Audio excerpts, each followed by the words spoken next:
Hello and welcome to another episode of India and Olá e bem-vindos a mais um episódio de Índia e a Esquerda Global. Se você é novo no programa, por favor, aperte o botão de inscrever-se. Considere também tornar-se um membro do YouTube, um patrono ou doar uma pequena quantia usando o link na descrição. Mas no mínimo, assista ao programa, curta, compartilhe e comente. Sem mais delongas, deixe-me dar as boas-vindas ao nosso convidado de hoje, embaixador Alistair Crook. O embaixador Crook é um ex-diplomata britânico com décadas de experiência em assuntos internacionais e mediação de conflitos. Ele é fundador e diretor do Conflicts Forum, uma organização dedicada a repensar a política externa ocidental na Ásia Ocidental. Embaixador Crook, seja bem-vindo ao Índia e à Esquerda Global. Estava realmente ansioso para fazer esta entrevista.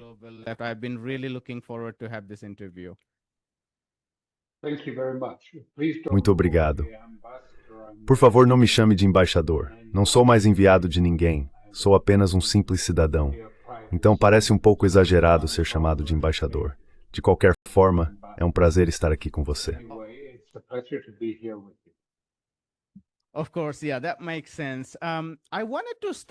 Claro, faz sentido. Eu queria começar falando sobre as negociações diplomáticas em andamento com a Rússia. E minha pergunta específica para você é: parecem existir duas opiniões sobre essas negociações. Uma delas, simplificando, é uma leitura otimista. E o argumento é que, considerando que a política externa ocidental em relação à Rússia é controlada principalmente por Washington, e dado que parece haver uma mudança lá, podemos esperar algo positivo dessas negociações. Esse é um lado da questão. O outro lado, praticamente oposto, é pessimista.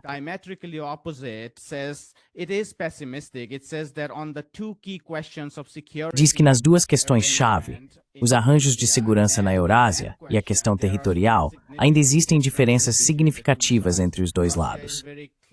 A Rússia é muito clara ao afirmar que, em termos de arranjos de segurança, deve incluir Rússia e China junto com o Ocidente, o que a Ucrânia tem negado consistentemente.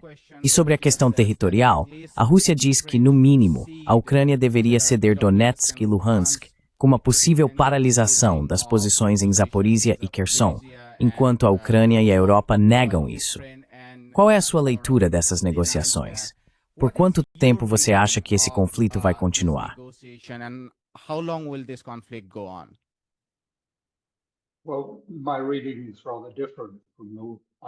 Bem, minha leitura é bastante diferente de qualquer uma das que você acabou de expor. E sabe, acho que sempre existe o que se pode chamar de política interna e política externa. E acredito que, embora isso muitas vezes seja apresentado em formas estratégicas e racionais, cada vez mais, e digo isso porque, sabe, servi em muitos lugares, não tenho certeza de que elas sejam adequadas. Certamente não são adequadas para entender, por exemplo, um país como Israel atualmente, porque não é, sabe, suscetível a essa abordagem racional em grande parte secular da política.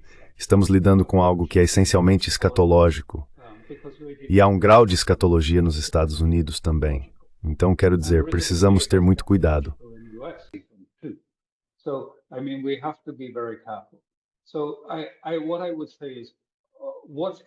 O que eu diria é, o que está acontecendo com as negociações com a Rússia? Você precisa entender isso. Existem duas dimensões que mal são mencionadas. Você não mencionou nenhum desses dois tópicos, que me parecem realmente cruciais. Em primeiro lugar, por que Trump foi ao Alasca? Acho que um dos principais motivos é que Trump está sob enorme pressão interna. Ele está envolvido no escândalo Epstein, que ainda está em andamento e não vai desaparecer. Isso o deixa muito frustrado. Até na semana passada, a situação piorou para ele porque na semana anterior foi lançado um livro na Grã-Bretanha sobre o príncipe Andrew. E claro, isso acabou ligando, não de forma ilegal, mas associando Trump e Epstein como amigos. Nesse contexto, como amigos constantes. Eles têm sido amigos.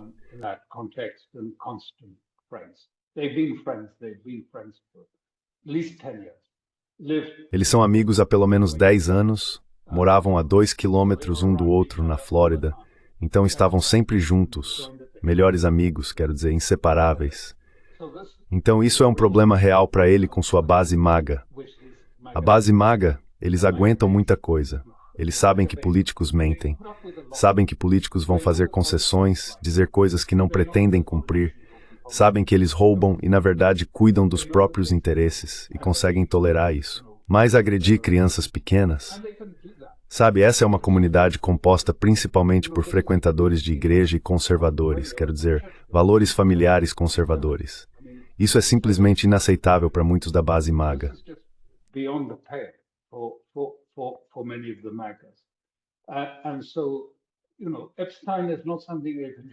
Então, sabe, Epstein não é algo do qual você pode simplesmente desviar o olhar e dizer, bem, é só a política usual da corrupção americana. Não, isso é um tipo diferente de corrupção. Esse é um dos fatores de pressão. O segundo fator é que a coalizão dele, desde o início, ele venceu a eleição porque é uma coalizão de pessoas que colocam Israel em primeiro lugar, e mais importante do que esses, talvez, estão os oligarcas israelenses ou oligarcas judeus que doaram grandes somas de dinheiro para ele, como a família Adelson e outros. Esse é o outro lado da questão. E ele é essencialmente um entusiasta de Israel, tanto em suas conexões familiares quanto em outros aspectos. Então você tem essas duas facções um pouco incongruentes dentro do partido dele.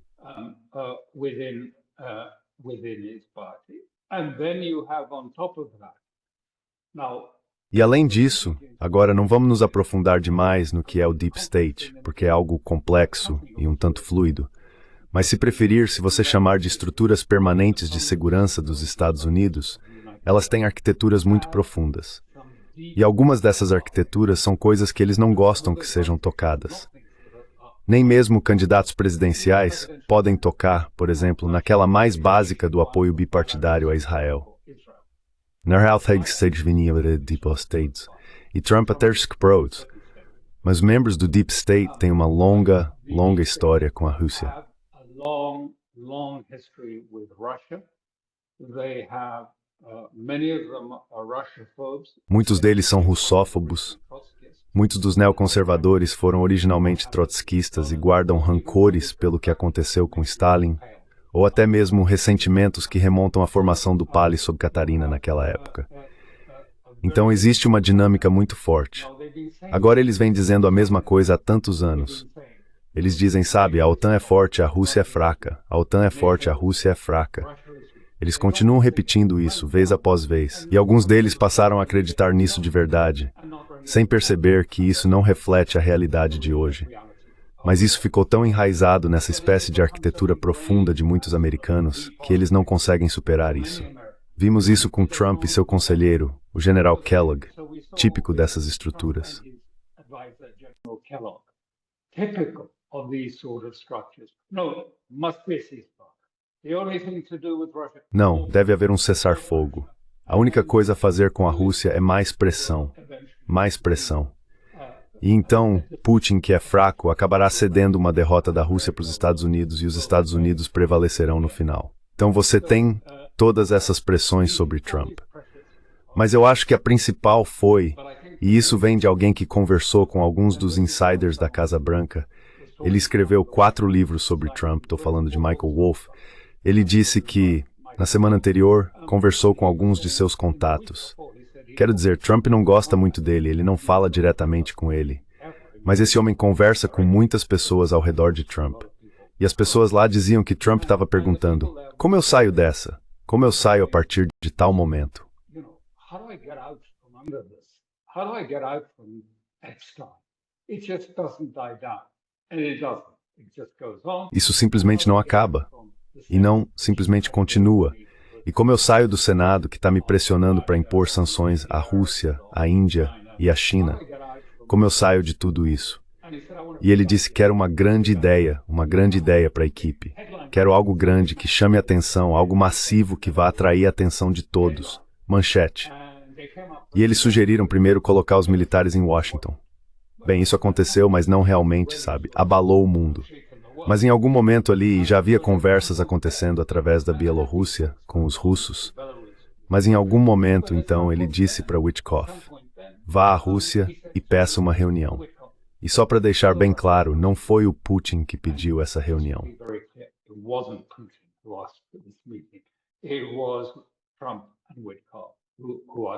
Foram Trump e Witkoff que pediram a reunião. E aqui estava a manchete, Trump com Putin e em solo americano. Quero dizer, você sabe, o plano X foi esquecido por enquanto. O Senado havia sido impedido de impor sanções à Rússia porque essas sanções tinham como objetivo impedir. Era uma manobra. Essas sanções tinham como objetivo impedir que houvesse qualquer normalização. Porque todos sabemos que as sanções americanas nunca acabam. Elas permanecem para sempre. São sanções eternas. E, portanto, impor todas essas sanções extras fazia parte de uma tentativa de tomar o controle do Partido Republicano, ou diminuir o controle de Trump sobre o Partido Republicano, por parte do antigo grupo do clube de campo do Partido Republicano, os republicanos linha dura, McConnell e Lindsey Graham, pessoas assim. E então ele foi. Mas o ponto que é amplamente diferente em tudo isso é que o que ele está realmente fazendo não é tanto uma reviravolta na política externa. It's not so much a foreign policy turnabout. It's not a Trump pivot. Não é uma guinada do Trump. Nothing. Trump, só para deixar claro, nada mudou. Trump é pró-Israel. Trump acredita na hegemonia americana, embora agora seja mais uma hegemonia financeira baseada no dólar do que apenas uma hegemonia puramente militar. Ele acredita nisso e acredita que isso é vital e necessário. Mas ele precisou salvar sua base. Basicamente, trata-se de salvar sua base, o time MAGA, porque eles estavam começando a dizer, olha, achávamos que Trump era um dos nossos. Achávamos que ele estava conosco. Achei que ele era MAGA, que entendia o MAGA. Agora perguntamos se ele faz parte deles. Será que ele está lá? If he's part of them, is he them? And if they are really loyal, and also. E se eles são realmente leais, e também pelo apoio dele a Netanyahu e a Israel, ele falhou totalmente. Quero dizer, ele está preso em relação a Israel. Ele faz o que mandam em relação a Israel. E de muitas maneiras ele tem muito menos margem de manobra do que todas essas análises estratégicas assumem. Que Trump tem autonomia para agir politicamente. Ele não tem, assim como nenhum primeiro-ministro ou presidente, realmente tem tanta autonomia assim. Isso é, sabe, meio que um mito. Então ele precisa atender a base MAGA, porque não é só a base MAGA, mas também os jovens americanos em geral. Sabe, os sinais que vêm de Gaza, crianças mortas, crianças passando fome. Starving children. I mean, really been stomach-churning for many of. Quero dizer, isso realmente tem sido assim para muitos jovens. Quero dizer, para o grupo deles até uns 35 anos. O pessoal acima dos 50 ainda está preso ao filme Êxodo. E você sabe, ainda é pró-Israel, mas os mais jovens viram essas imagens e também não gostam disso. E você sabe, eles dizem, bem, Sr. Trump, isso não era para ser America First, ou agora somos Israel First. Qual é?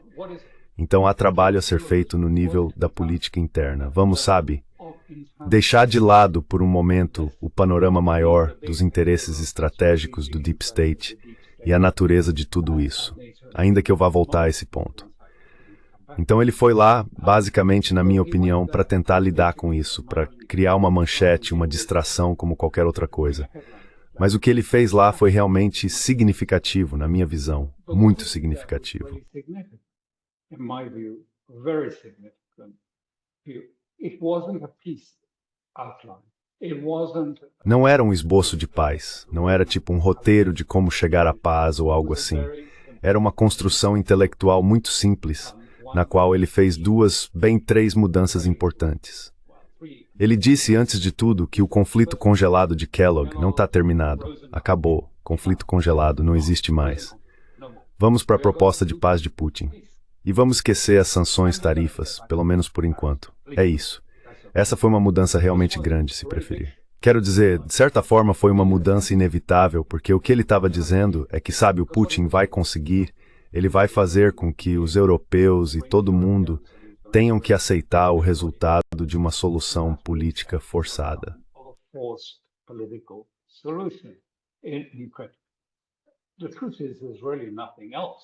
A verdade é que realmente não há outra opção.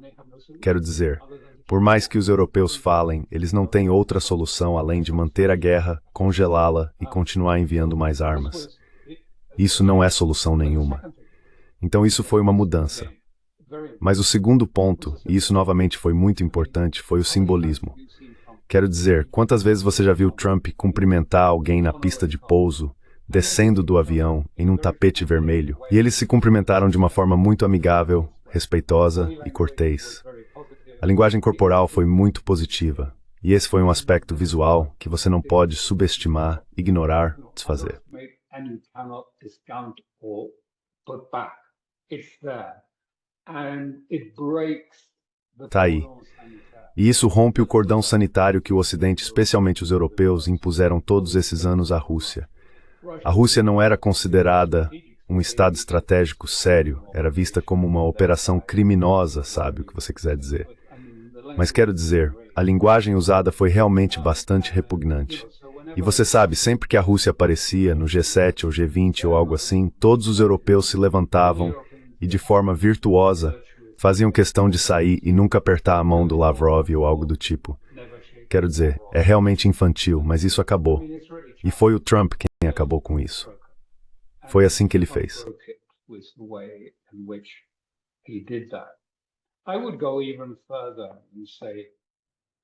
Eu iria ainda mais longe e diria que o que também foi muito marcante, já escrevi sobre isso no meu Substack, foi uma certa qualidade, uma qualidade de, sabe, que o Trump se tornou, de certa forma, uma figura mítica. Ele se tornou maior que a vida. Tudo já foi jogado contra ele e ainda assim ele sai disso e continua seguindo em direção ao seu destino, seja ele trágico ou não. Mas sabe, ele se tornou, e Witchkoff menciona isso com frequência em seu trabalho, Trump tem essa crença interna profunda de que realmente afeta as pessoas. Ele consegue fazer com que as pessoas façam coisas por causa de sua presença imponente em si, não por pressão, mas por sua presença e uma espécie de força interior. Bem, não exatamente compostura, ele não tem isso, mas uma força interior. Ele consegue fazer com que as pessoas ajam assim.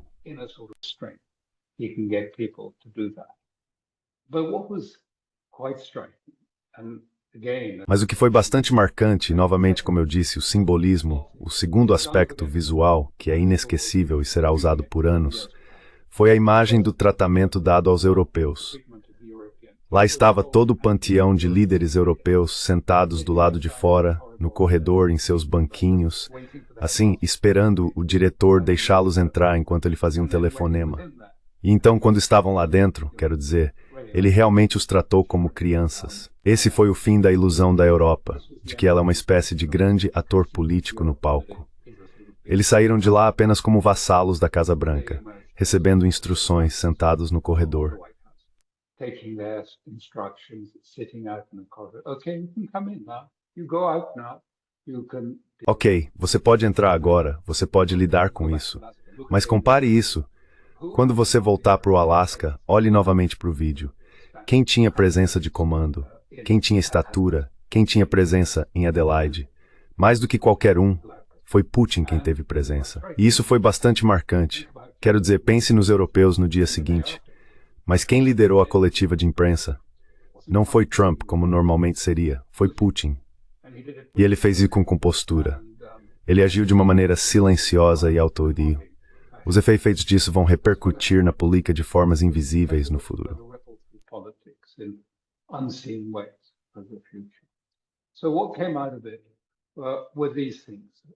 O que resultou disso foram as seguintes coisas.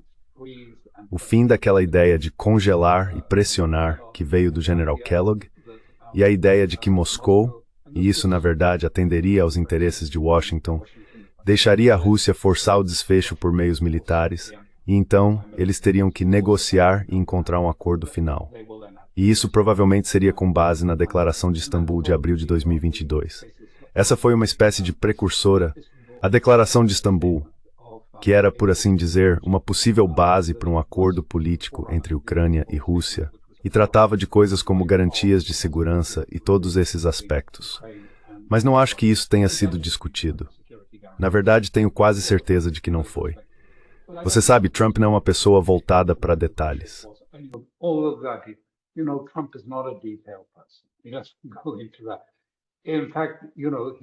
Ele não entra nesse assunto. Na verdade, como você sabe, e como eu sei, ele não se prepara para essas coisas.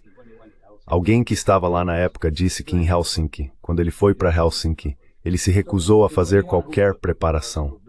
Ele simplesmente não se prepara.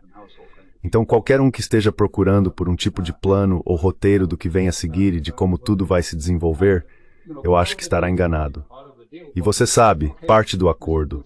Eu acho que parte do acordo foi, ok, Sr. Putin, você coloca os europeus na linha, coloca Zelensky na linha à força, antes de tudo, para que você possa então terminar o que aconteceu em Istambul em 2022.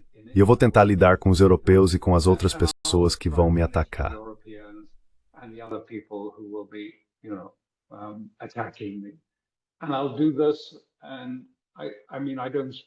E eu vou fazer isso. E quero dizer, não acho que isso tenha sido dito explicitamente, mas acho que ficou bem claro. Sabe, eu sou muito bom em fazer barulho. E sabe, vou preencher o espaço de informação com barulho, alguns deles contraditórios, alguns totalmente dispersos, uma coisa em um dia, outra coisa em outro dia, de modo que os europeus, sabe, realmente não saibam o que estão fazendo e fiquem em um estado de confusão enquanto você segue em frente e faz o trabalho no terreno, com Pokrovsk e a outra, se preferir, linha decisiva, as fortalezas ali.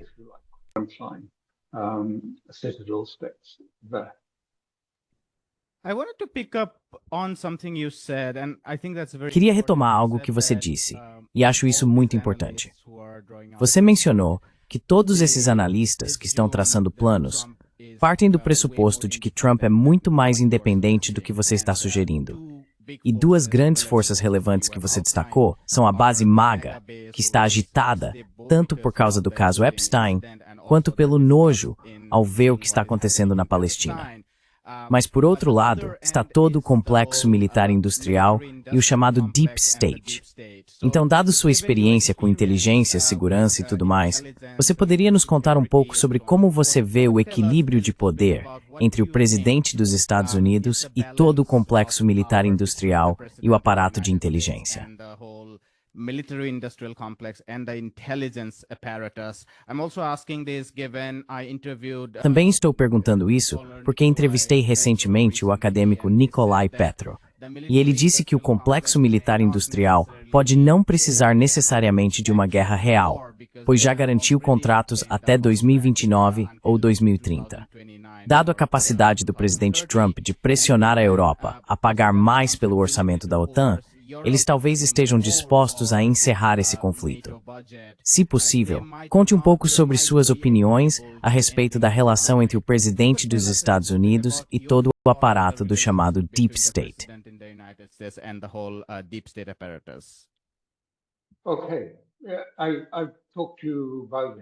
Ok, sim, eu falei com você sobre a base dele e que a hegemonia financeira está se tornando cada vez mais importante. A posição fiscal dos Estados Unidos está literalmente à beira do abismo, e a situação da dívida está realmente muito próxima de se tornar um problema. E ele contribuiu para isso, ele criou uma grande espécie de bolha no mercado, essa bolha de tecnologia de IA, que está extremamente supervalorizada. E agora há sinais fortes de que pode estar perto de algum tipo de deflação. Então essa também é uma preocupação entre todos esses fatores separados que você mencionou. Acho que ele ainda tem um pouco mais de espaço, porque, como eu disse antes, o que chamei de Deep State está um pouco dividido sobre isso.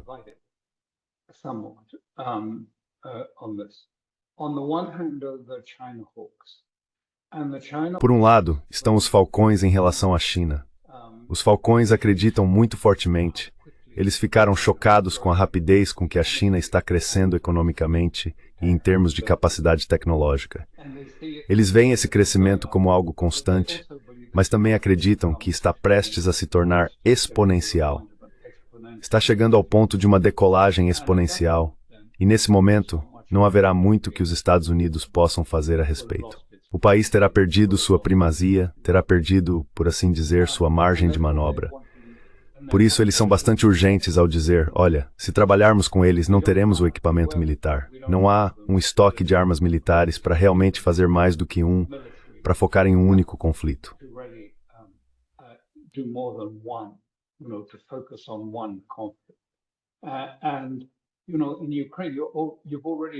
E você sabe, na Ucrânia, vocês já perderam a guerra. Claro, o Kellogg vai aparecer na televisão, e o Jack King também, dizendo, não, a Rússia está fraca, está perdendo. Mas você sabe, muitos deles não acreditam nisso. Eles conseguem ver que a Rússia está vencendo e que eles perderam a guerra. Então eles estão dizendo, vamos lá, precisamos sair da Ucrânia. encontrar uma solução, sair disso. Agora, eu não sei se esse é o fator, quer dizer, eu simplesmente não sei quem diz isso por Trump. Mas, sem dúvida, há pessoas lá que provavelmente estão dizendo isso para ele. E também estão dizendo, você precisa focar em desestabilizar financeiramente os BRICS.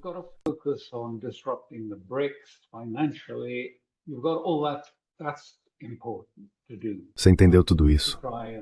É importante fazer isso, tentar destruir isso, porque a estrutura financeira, quero dizer, estamos nesse mundo estranho onde as tarifas de choque e pavor tiveram efeito contrário. Não funcionou, não está funcionando para ele. Quero dizer, ele pode dizer que haverá mais, tarifas chegando, mais dinheiro vindo das tarifas, mas a realidade é que só uma parte disso será dinheiro novo. Muito disso, na verdade, será os americanos tendo que pagar os novos preços mais altos porque estão pagando as tarifas. Então não está funcionando. E já vimos isso. Quero dizer, você está na Índia, então vê especialmente como isso teve uma reação negativa.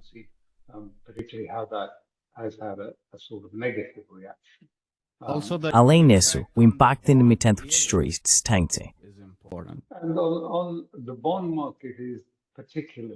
O mercado de títulos é particularmente delicado. Sim, o mercado de títulos é altamente delicado porque houve menos disposição para comprar títulos do Tesouro.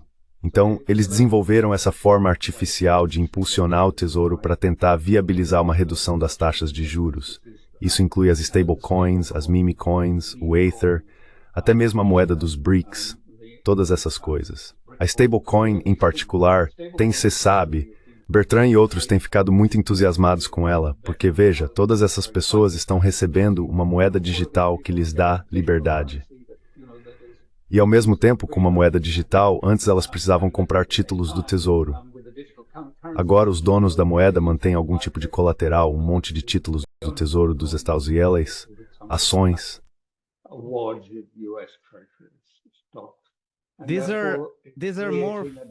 Estes são mais ativos financeiros do que moedas digitais. Na verdade, o termo moeda digital é um pouco enganoso, porque as pessoas pensam que isso é uma alternativa à moeda nas trocas. Mas o que estamos vendo é que esses ativos estão se tornando enormes ativos financeiros, o que também está aumentando a importância do dólar na medida em que eles precisam dele, reforçando a importância do dólar, porque todos esses ativos acabam sendo atrelados novamente ao sistema do dólar.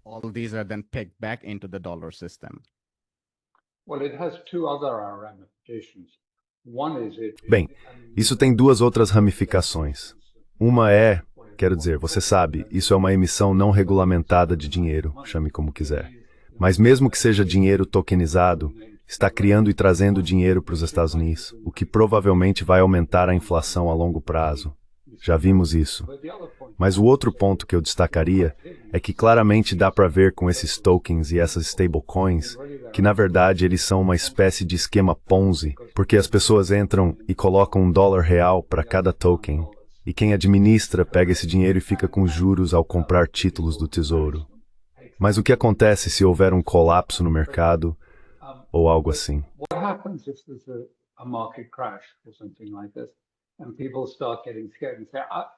E as pessoas começam a ficar assustadas e perguntam, podemos ter nossos dólares de volta?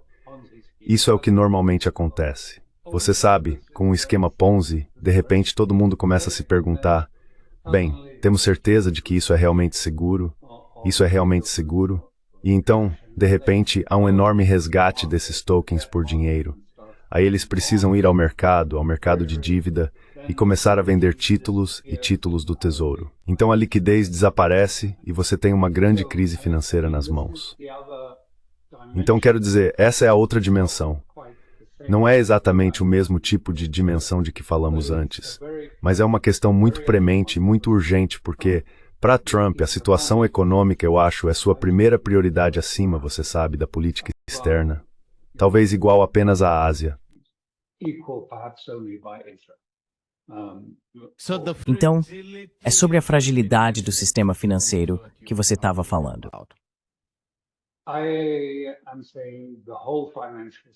Estou dizendo que todo o sistema financeiro, toda a estrutura financiarizada dos Estados Unidos é altamente instável.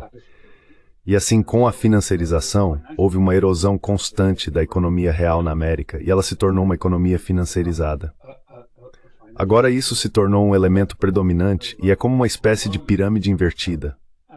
Uma pirâmide de cabeça para baixo, apoiada em uma base minúscula de valor real.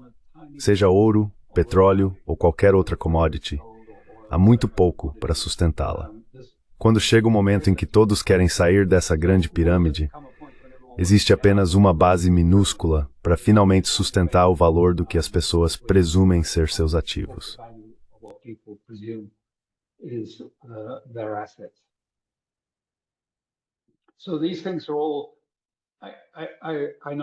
Então essas coisas todas, eu sei que passei um tempo falando sobre isso, mas elas tendem a ser ignoradas quando, sabe, os estrategistas olham para a situação e pensam: agora o Trump mudou de opinião.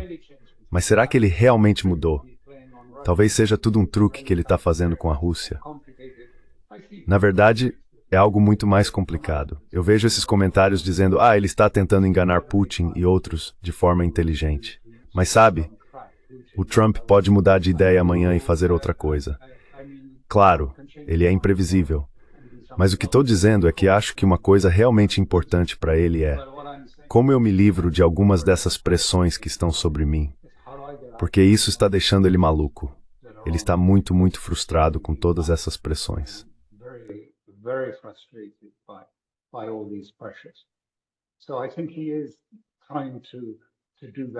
Então acho que é isso que ele está tentando fazer. E de certa forma, quero dizer, ele pode apresentar isso dizendo: bem, veja, Putin força os europeus a aceitarem a realidade. O que há de errado nisso? E isso nos permite, então, de certa forma, limpar o terreno para a China e dizer isso ao establishment. Claro, os defensores ferrenhos da Rússia nunca vão mudar. Eles vão continuar dizendo que a única coisa que precisamos é a derrota da Rússia. Porque você sabe, os europeus, em particular, investiram tanto na Ucrânia, que para eles, ver uma derrota, como eles colocariam, da Ucrânia, é tão intolerável, porque isso derrubaria todo o projeto. A casa cairia junto, simplesmente desabaria tudo. Então eles simplesmente não conseguem imaginar isso.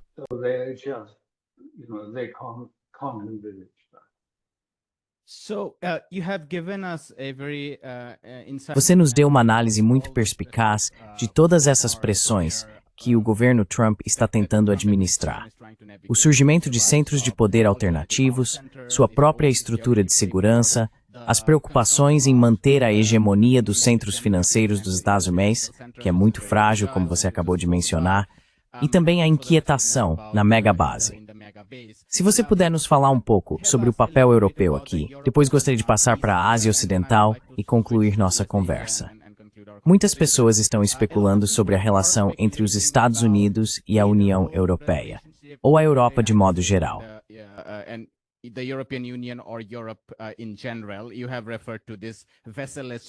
Você mencionou essas imagens simplistas que vimos durante a reunião com o presidente Trump, em que líderes europeus estavam sentados de forma obsequiosa diante de seus superiores. Também vimos muita capitulação durante o acordo tarifário, com a Europa tentando obter alguma vantagem, fazendo enormes concessões que talvez não consiga cumprir. Muitas pessoas estão especulando, já que estamos vendo um declínio do mundo unipolar e o surgimento de um mundo multipolar.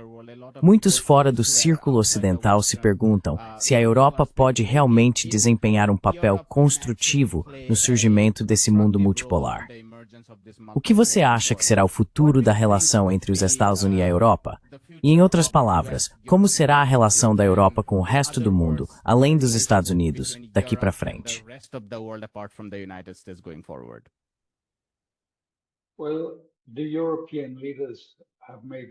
Bem, os líderes europeus cometeram erro após erro. É uma verdadeira lista de fracassos que eles produziram. Eles estão em desacordo com a China. Aceitaram uma dependência completa dos Estados Unidos. Aceitaram uma espécie de imposto de 5% sobre toda a sua renda, como parte do tributo da OTAN, que pagam a capital imperial em Washington. E, ao mesmo tempo, abriram mão da segurança energética, trocando-a por gás natural liquefeito muito incerto, que custa muito mais caro. Mas também, você sabe, a indústria do fraturamento hidráulico está chegando ao fim.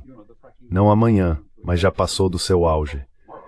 e aceitaram todo tipo de ideia, como a de que sua indústria deve se mudar para a América, porque não é viável permanecer lá. Their industry should move to America because it's not useful. In short, Europe cannot afford itself as it's. Em resumo, a Europa não pode se sustentar como está. Literalmente. Quero dizer, especialmente em um país como o Reino Unido, mas também na França e na Alemanha.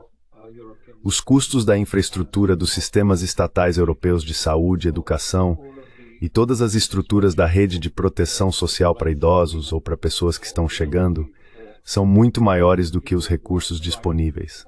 E eles não têm, eles esgotaram a capacidade de contrair mais dívidas. Raramente isso acontece.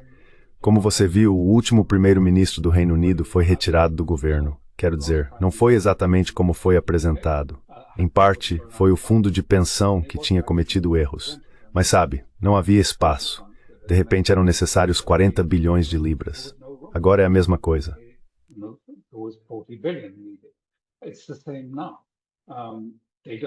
Eles não têm. Isso é especialmente verdadeiro para a Grã-Bretanha, não necessariamente para a Alemanha. E sim, mas a Alemanha é ainda pior.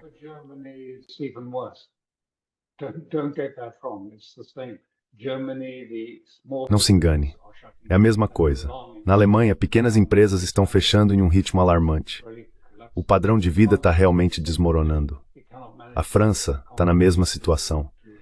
Não consegue administrar um orçamento.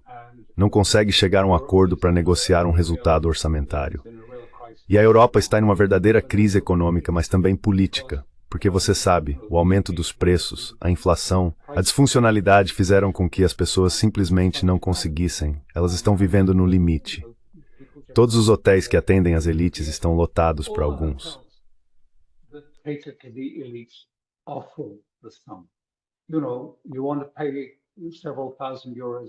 Sabe, se você quiser pagar vários milhares de euros por noite, pode conseguir um quarto nesses hotéis. E, portanto, se você descer um pouco, vai perceber que os outros hotéis não estão nem um pouco cheios. Muito pelo contrário. Pergunte por aí na França, os restaurantes estão pela metade. O mesmo acontece, não nos restaurantes de elite, não nos grandes onde a elite francesa vai, mas nos restaurantes comuns, que estão simplesmente fora do alcance da maioria dos europeus. Não viajaram. Não há, quer dizer, as férias, eu morei aqui na Itália. Roma está vazia, posso imaginar. Sabe, está quente, sabemos disso, mas houve uma grande queda nas viagens e nas coisas.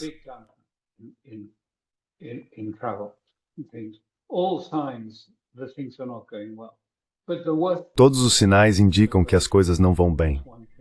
Mas o pior de tudo é a imigração como um dos problemas, mas também o desprezo absoluto que a maioria dos europeus sente por suas elites, pelos oligarcas. Eles realmente os desprezam completamente, e sabem que os oligarcas também os desprezam, e sabem que ambos têm consciência disso. Por isso, as elites estão realmente bastante temerosas, estão com medo.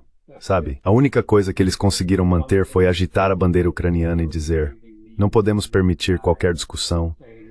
Não podemos permitir que as pessoas expressem opiniões diferentes sobre isso. Mas isso, junto com Gaza, acabou criando enormes tensões.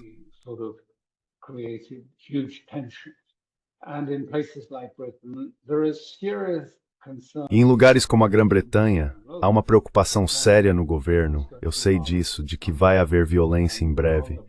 Eles estão à beira disso, e eles acreditam que a violência pode ser usada. Provavelmente vai começar com algum incidente em que uma garota é atacada ou algo assim. Você sabe, uma menina de 12 anos foi atacada e isso iniciou essa onda recente, algo desse tipo, algo localizado.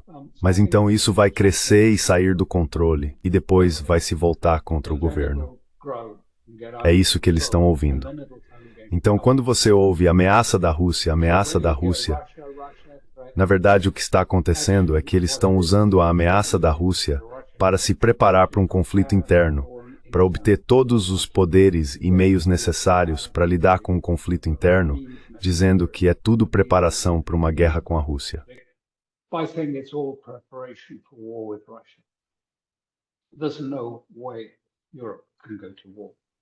Não há como a Europa entrar em guerra com a Rússia.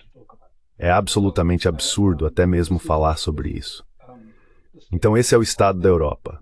O que vai acontecer com a Europa é que ela vai entrar em uma recessão e declínio muito sérios. E eu acho que você vai ver, quero dizer, isso que eu chamo, vai assumir formas diferentes em lugares diferentes. Mas existe esse sentimento subjacente de violência que está presente em grande parte da Europa. Não só, quero dizer, você já viu isso e está sendo exacerbado. Basta olhar para a Sérvia hoje, à beira de uma guerra civil. E isso foi exacerbado porque as elites europeias decidiram insistir ainda mais. Elas acharam que poderiam se safar sendo duras. Então, nenhum protesto é permitido. Não há saídas para isso.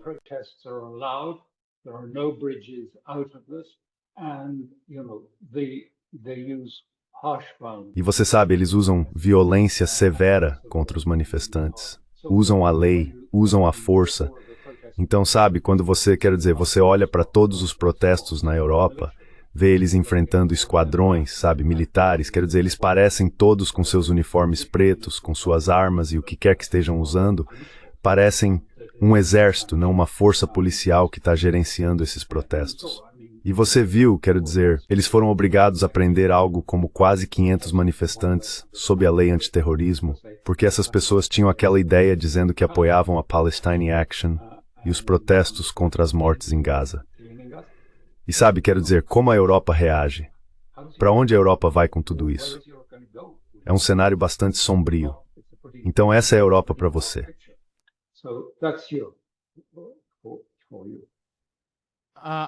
Quero mudar o foco para a Ásia Ocidental. Basicamente, tenho duas perguntas, então, dependendo do tempo que você tiver, fique à vontade para responder. Estou bem. Ok, então deixe-me começar com o Irã. Acho que a grande questão que muitas pessoas estão pensando é: haverá outra guerra israelense contra o Irã? Tenho acompanhado algumas das coisas que você disse, e isso tem sido muito útil para entender a situação em que Israel atacou o Irã. Se eu puder pedir um esclarecimento sobre um ponto específico, com base na sua análise, me parece que a guerra que Israel lançou contra o Irã envolveu muita enganação, inteligência e planejamento clandestino, o que não pode ser replicado da próxima vez. Por outro lado, eles também conseguiram arrastar os Estados Unidos, cujas mãos ficaram atadas pelas próprias megabases.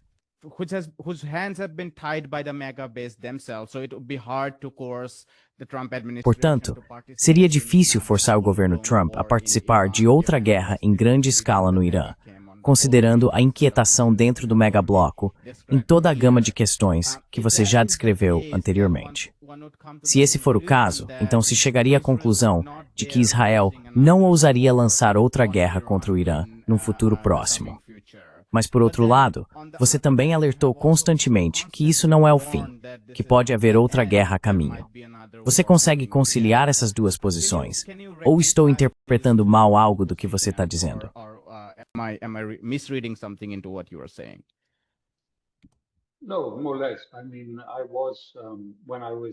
Não, mais ou menos. Quero dizer, quando estive no Irã pouco antes da guerra, apareci na televisão iraniana e disse que eles iriam atacar e que, na minha opinião, seria uma tentativa de decapitação. Eu não tinha informações privilegiadas, estava apenas analisando a situação, por assim dizer. E sim, o que você disse está certo, exceto em um aspecto. Não se tratava de arrastar o Trump para isso. Ele já fazia parte disso há meses e participou do planejamento. O dia 13 de junho foi cuidadosamente coordenado. E na véspera disso, porque conheço pessoas, alguém novamente entrou e apoiou o que ele estava dizendo. Porque você sabe o que o Trump faz? Ele realmente não espera. Ele não pede sua opinião.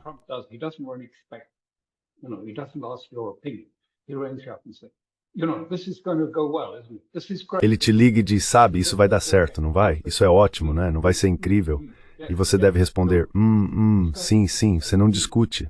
Só diz, E então o Trump dizia, sabe, isso vai ser enorme. Vai ser manchete. Vai mudar o jogo. E Israel vai vencer, não vai? Vai vencer. E vai ser ótimo. Vai ser, sabe, essa vai ser a história do ano.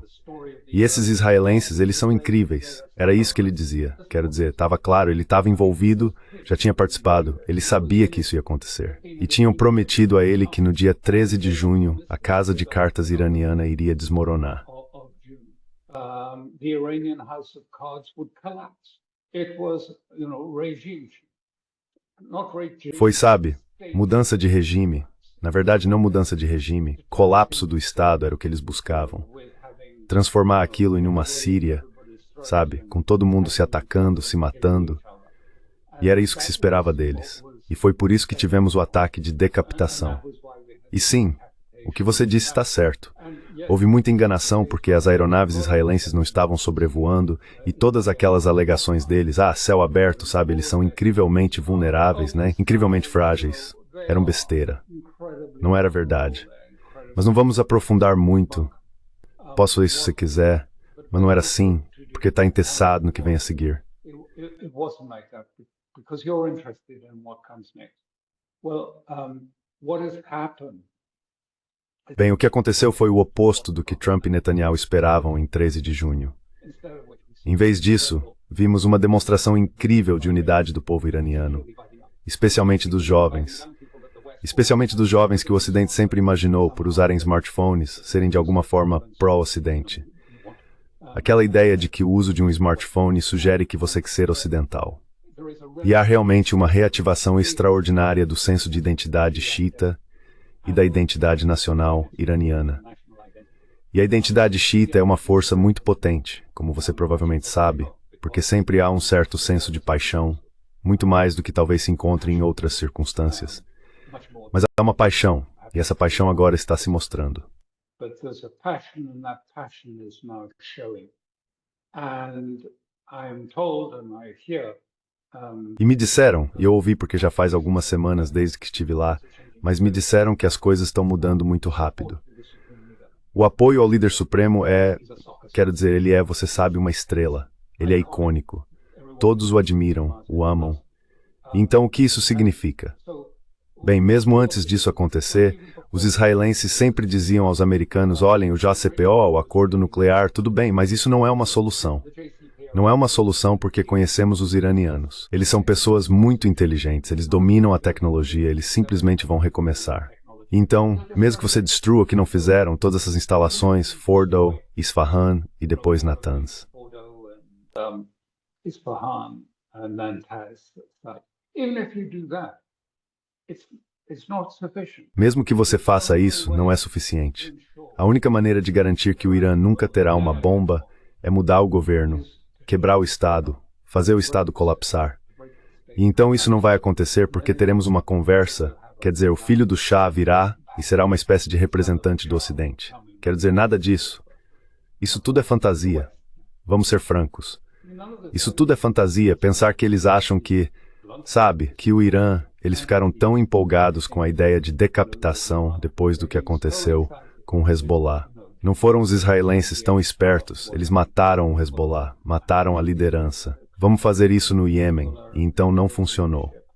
We're going to do that in Yemen, and then it didn't work. And now we're going to do this in Iran, and it had the opposite. E agora eles vão fazer isso no Irã, e teve o efeito oposto. Mas sim, eles ainda têm como objetivo colapsar o Estado e colocar azeris contra curdos, contra baluches, e todos vão, vai ser como a terrível e triste bagunça em que a Síria se encontra no momento. Então a pressão é para enfraquecer o Irã.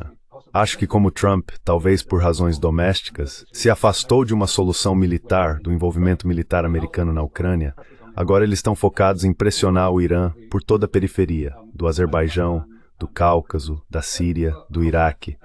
Então toda a região está em jogo, em um grande estado de instabilidade. And is in a great state of instability. Lebanon may at any time devolve into...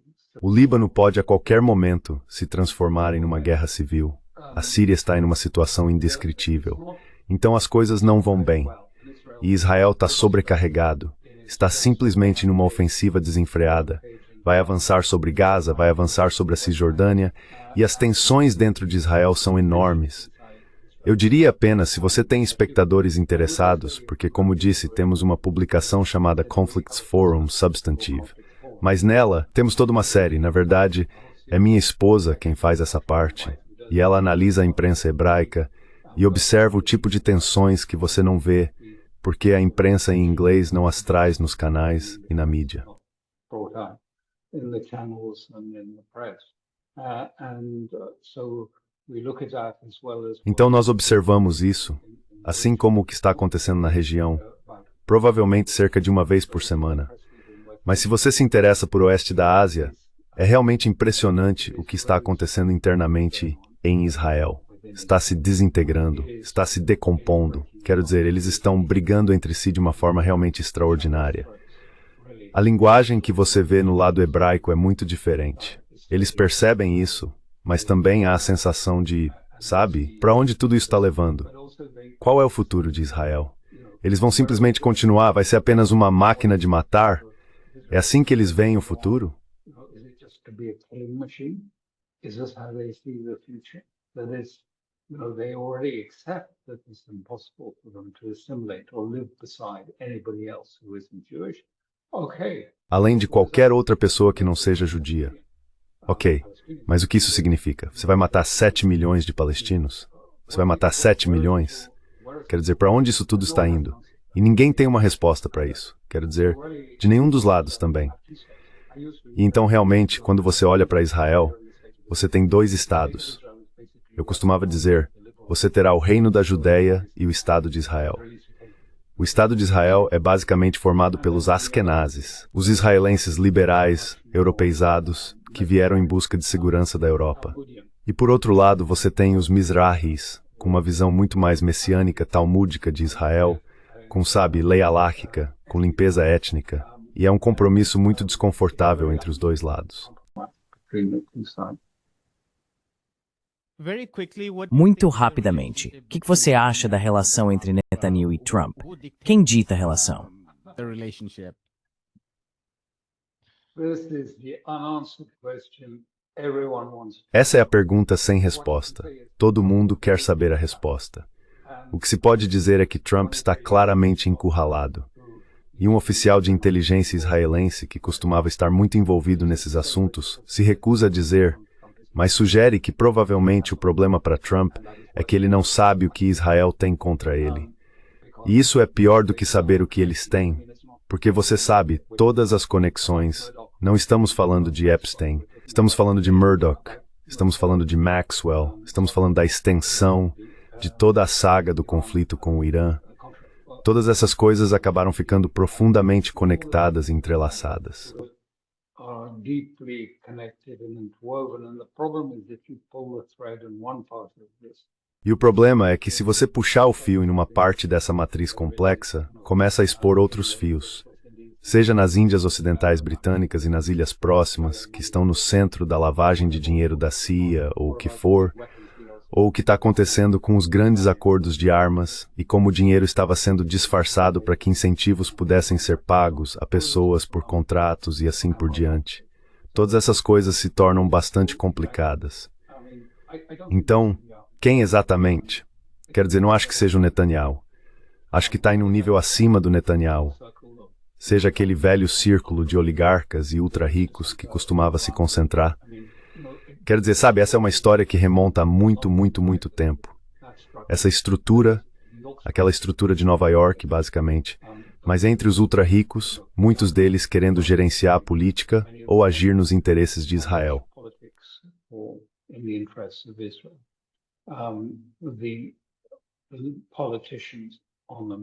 Os políticos em ascensão, grandes políticos, outros grandes doadores com interesses multinacionais, os serviços de inteligência e os elementos do crime organizado que estavam envolvidos.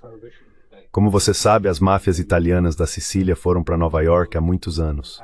Na época, Mussolini pagou à Igreja, ao Vaticano, para acabar com as gangues. E então eles passaram a ser chamados, quero dizer, eles foram para lá. Então existe uma espécie de conexão. Se você quiser fazer negócios imobiliários em Nova York ou em Las Vegas, sabe com quem precisa lidar? Você precisa lidar com essas pessoas que controlam esse tipo de indústria, digamos assim.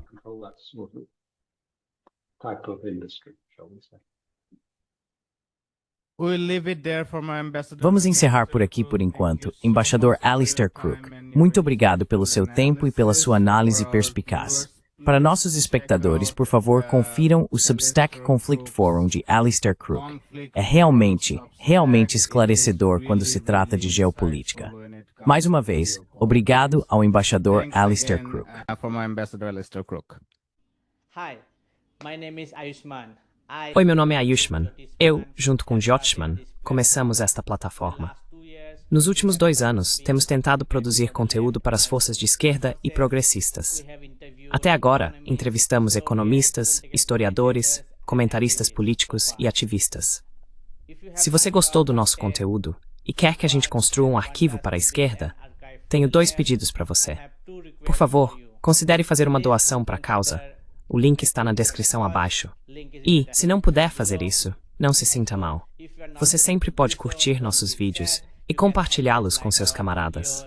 Por fim, não se esqueça de clicar no botão de inscrever-se. Don't forget to hit the subscribe button.